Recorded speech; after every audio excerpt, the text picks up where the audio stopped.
How you doing, bruh? Very well. All things considered, was out last night filming at the George Floyd solidarity rally here in Montreal. Thousands of people. A lot of catharsis, a lot of anger, a lot of beauty, Hmm. lot of things. How about you, man? Yeah.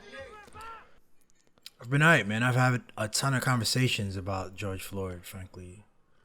I'd say 7 conversations from all different walks of life, just trying to hear what people are thinking at the time. And it's pretty interesting, man. I don't know, for me, these difficult conversations are just where it's at. I just want more difficult conversations, better, difficult conversations. Because because difficult conversations like help eventually bridge gaps because eventually you're closing the space. You're talking to somebody with whom you have a gap, and if you do that difficult conversation correctly, the two of you might end up closer together. Is that the Yeah, I think that we are all experiencing the world through our lenses, and our lenses are all subjective and limited, and that's just a feature of humanity. And the only way to bridge that gap is through a good conversation. I think there are people out there who truly believe that they don't have any ill will or ill racial animus inside of them, and they purely haven't had to deal with some of the difficulties and had to really sit down and think about their society and what kinds of things go on. I struggled with watching the video for a long time because to me, the ugly side of policing is really, it's clear already to me. I already know it. I'm already aware of it. And so watching this George Floyd video made me cry strong, long, deep tears. And it's a kind of rehashing a trauma that a lot of people are doing. I guess for me, it's like, I think in terms of like advising people to watch the video, I would say if you are, if you need more information about what the full scope of policing in America could look like, then definitely watch that video. Definitely understand, because a lot of people have a misconception that it's like one of these TV shows and it's all clean and the good guys are doing the good things and the bad guys into the bad things and blah, blah, blah. And if you need some clarity, then watch the video. But for quite a many number of people, like it's you don't need that education. It's simply a practice of kind of rehashing a trauma. And maybe you don't need to watch the video. So I don't know. I truly believe that, most people with a heart, 99% of the people with a beating heart, are really upset and appalled. And this is an opportunity to see what happens next. See if we can sustain some of this anger into some political action. So we'll see. We'll see how it goes. yeah? And I think the next step, right? So if people watch a video like this, but then they say, yeah, that cop, and we now know his name, and Derek Chauvin is how we pronounce it in French, but I think it's like Chauvin is how Chauvin or something how they pronounce it.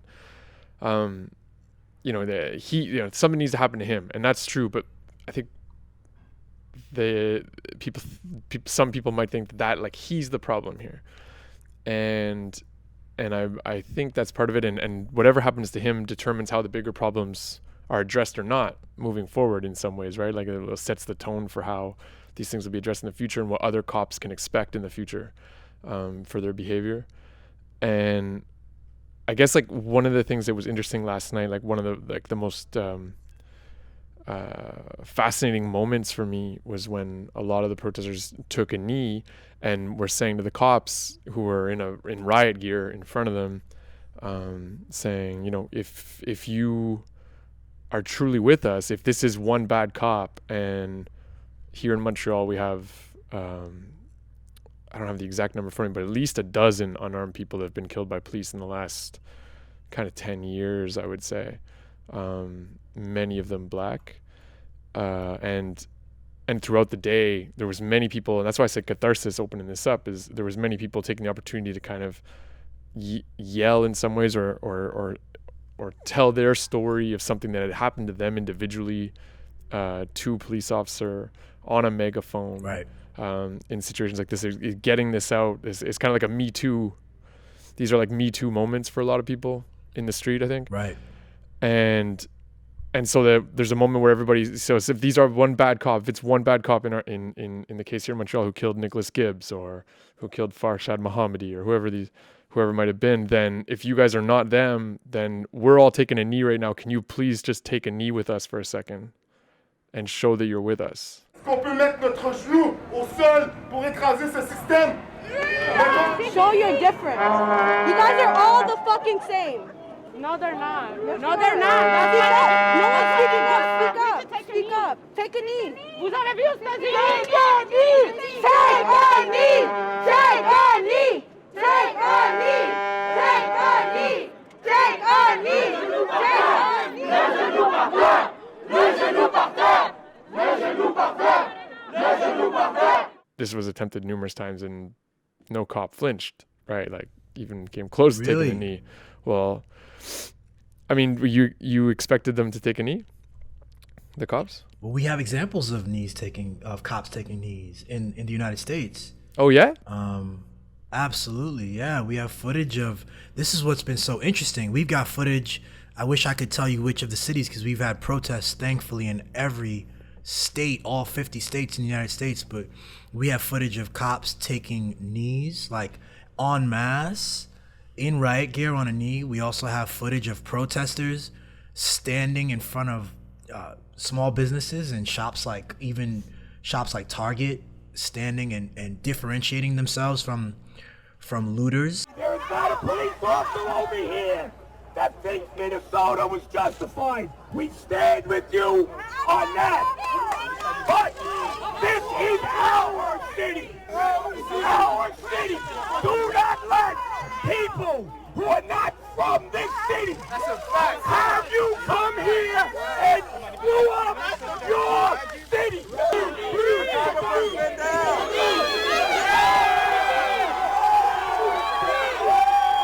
Not in Montreal. No, definitely not. And then the cops attacked a little while later, and then that's when the vandalism and the looting started. Was after the tear gas and the beanbag bullets. Yeah. I think that protest needs to happen, obviously, and I think that the people who are overly focused on rioting and looting and less concerned with the initial crime, the initial murder, the initial catalyst for all this, like, that's a problem. How did you feel when you saw like police officers kneeling?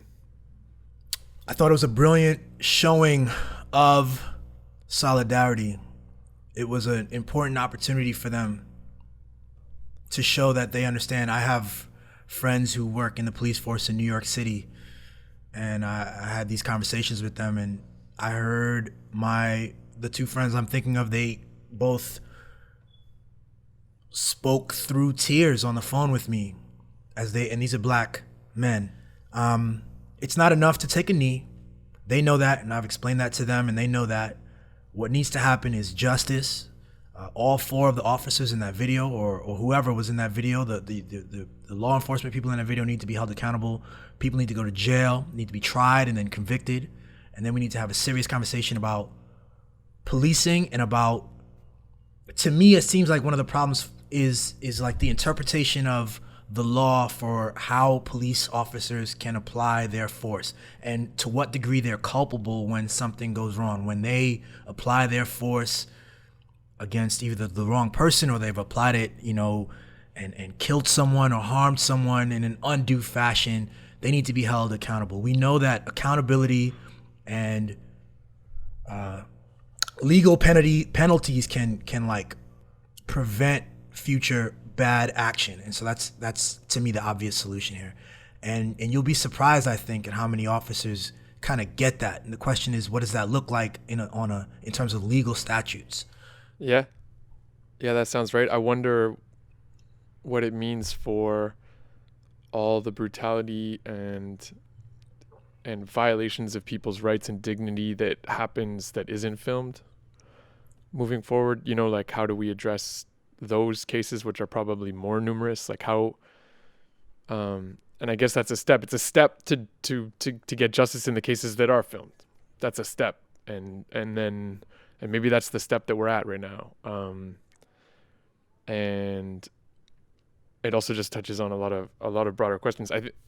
One of the other interesting questions I wanted to throw at you that you mentioned is just about riot as a weapon of political change. And I have one of the things that's so interesting is that you talk to different people, and different people have like really, really educated, well-read people will come up with totally contradicting arguments, right? For this stuff, where they'll say like, look at the 60s and all that was achieved through peaceful protest. It's like, man, the United States burned in the 60s too. Like there was like 300 massive riots like in the US in that same period, but it gets told as the history of Martin Luther King and stuff like that. And I'm not putting that, like both these things happened at the same time. So to try and figure out who was responsible for the meager reforms that did happen, is really hard. It's really hard to figure out who strengthened whose hand and what force did what, and I haven't seen anybody be able to. I don't see how anybody could, and I haven't seen anybody able to do it to actually like break it down and say, well, these were the tactics that were actually the ones that worked. You know, the best we could say is probably they fed each other, they armed each other in some ways, as long as everybody can keep their eyes on the prize, and on what the real issue is. You know. And I don't know, what do you think about that? I think that's right. I think if you have if you want to have a fantastical vision of what the 60s was, you could believe that it was just a moment when everybody was involved in some political action, and that's not true. And that it was all peaceful, or that the majority of it had to do with boycotts and sit-ins. That's not true either. And you know, the two iconic names of that era, Malcolm X and Martin Luther King, are held up as like foils against each other. You know, I know they actually had periods when they were overtly hostile to each other, but they also recognized the value that each brought to the movement, and they had different roles to play, and they, like you said, fed each other. Mm-hmm. What I find interesting is in this moment, you know, look, a riot is an important part of political activity, but it's also a blunt instrument. Talk about a blunt instrument. It doesn't necessarily lead to the best outcomes, and necessarily what's needed is the next step. And I think it's important to ask for that, and I think it's important that we allow the moment to be what it is, and we make these systems uncomfortable because they deserve to be, because they've neglected these conversations, they've neglected the outcry. Meaning, in other words, when LeBron James puts on a shirt and says, "I can't breathe," they told him not to wear that. When someone goes to the Grammys and makes a speech about police brutality, they said that that's not the place either. They told Colin Kaepernick not to take a knee. And so those were peaceful. And then you continue to delay the changes that are necessary structurally, and so this is what happens.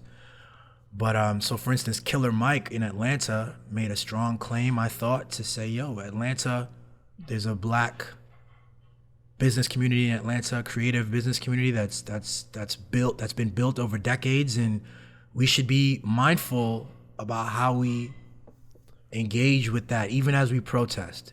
And in Minneapolis and in every city, I think it's useful to consider how to refine the tools being used and to be more deliberate, and to be sure that we can to be sure that there's something to build afterward. There's something productive to be built afterward. That is key. I mean, that if you don't do that, you're compounding the tragedy in some ways, if you ask me. Yeah, like a riot can only say what you don't want. Like as an instrument, it can only say, this thing that happened, I didn't like it. I'm not liking this. Like they can only reject things. They can't propose things as a tool, right? So like you're definitely going to need some vehicle or multiple vehicles that are going to propose things, what to replace it with, right? And so that's one thing. The other thing that that as you're talking about is in some ways I feel like the same way I feel about one of the tragedies of drugs being illegal, yet still like people still having access to them, is that there's so few places like in the mainstream or popular place where you can go to actually find out how to responsibly use drugs, right? So you end up with a lot of irresponsible use of drugs because people don't know how to use them, but they have access to them. And so it's like, where do you go to find out where do people get an idea of like responsible rioting? So in the sense of like thinking about like a conscientious thinking about, okay, who are the potential victims of this looting or this rioting or of this window? Like if I have to smash a window, which one? It's like, and because if you smash up a Target, the victims are few. It's all that stuff's insured. These guys are getting billions of dollars in bailouts anyways. They're owned by hedge funds. Ultimately, it's almost like a make work thing. It's the local person who replaces glass is gonna have more work. It's like, and the person who's got to clean it up. It's like it's almost like a jobs program. Whereas if you smash up the family-owned place or the 30 employee business, or in some really sad cases we saw there was like a community center, basically community run center that was smashed up in Minneapolis, where people used to get workshops on the indigenous history of the area and things like that. Like that got burnt to the ground. I think that's key. You're right. Where do you go for that? We don't have anyone. I don't. If we're gonna be real about this, if people are gonna talk about if we're gonna talk about rioting as a legitimate political tool, it's like, well, let's get into that. I found it incredible today to see footage of Black activists standing in front of stores, arms locked, telling looters, people who seem to be there only for the destructive element of this, and saying, look, there's a difference between me and you. I'm here for this movement. I'm here for George Floyd. And I'm going to ask that you're here for George Floyd as well. This action in and of itself, if you're only excited by this part of the movement and not excited by understanding the historical relevance of policing and Black bodies being tormented, then we aren't the same. That kind of nuance is important. And I respect that. And I think there's a difference. And I think we can get swapped up. We can get kind of swept up, particularly when you've got elements on the right, including the president, also lacking nuance and just kind of like being opposed to this kind of political action. Generally, it's easy for us to all sort of defend aggressive political action and riots. And I defend it. I see it as a legitimate form of political activization, if that's a word, activization. But there are differences that are worth pointing out, and it's very important to have our incentives set up correctly, where we don't incentivize just wanton taking advantage of a bad situation, which I think a minority of people are doing. But most people are engaged in this, and I hope that they'll continue to sort of use to offer their time and their energies for these organizations that have been doing the work for criminal justice and the important work in this country. So I just want to give my POV. Seeing people looting and going extremely outraged, it makes me feel like, yes, finally, motherfuckers is gonna hear us now, yeah. And as much as people is so against it, at this point, I feel like I'm not against it, even though it do scare me, and I don't want anybody to get hurt. But it's really frustrating. You want to know why? Because police brutality been going on even way before I was born. But it has been more visual ever since, social media started getting popping. And ever since, let's say, Instagram started, just one app. Let's say let's say since Instagram started, how many peaceful protests have we seen? How many trending hashtags have we seen? These hashtags keep freaking repeating themselves. I feel like I've done videos against police brutality. I feel like this is like my 7th time. Like I've been doing fucking police brutality videos ever since my teeth been fucked up. And the only shit that changed has been my fucking teeth. Like, you know what I'm saying? So it's like people are tired. So now they're tired of showing that it's like, oh, motherfuckers are educated. Motherfuckers could take the grown and adult way and act peaceful. People are tired of that. So now this is what people have to resort to. And another thing, I also want to say this. Another way for the people to take power, I don't want to make everything political, but it is what it is. It's by voting. And when I say voting, I'm not only talking about the president. We could vote for mayors, we could vote for judges, and we could also vote for DAs, district attorneys. Yes, we could vote for these people for our county. We sure can. She doesn't have to say any of that. And we see so many celebrities not saying any of that or attempting it. Her political activism is deliberate, it's conspicuous, and she deserves credit for that. And you can, lever your critiques in all these other spaces, the way she, uses her body, I suppose, is one of the biggest ways that people try to critique her.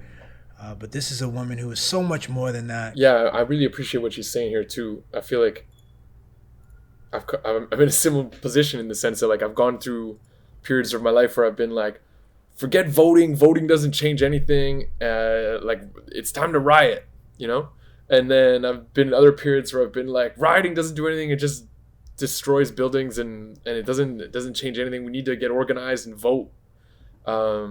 And now I feel like I'm in a place like where she is, where I'm like, I don't know what works. Let's try it all.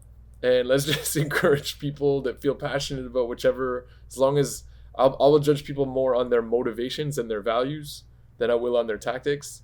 And if they're with me in motivation and value and whatever tactic they think works for them, go for it.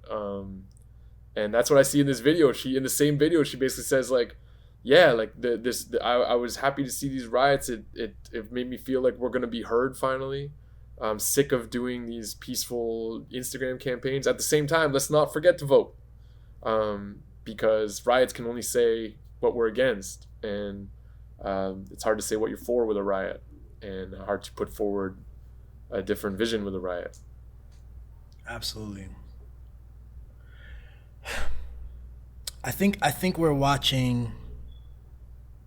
We are all invested in this project, and once we can admit that, we can have a conversation. A lot of the dichotomies of black versus white are thrown out of the window in this one.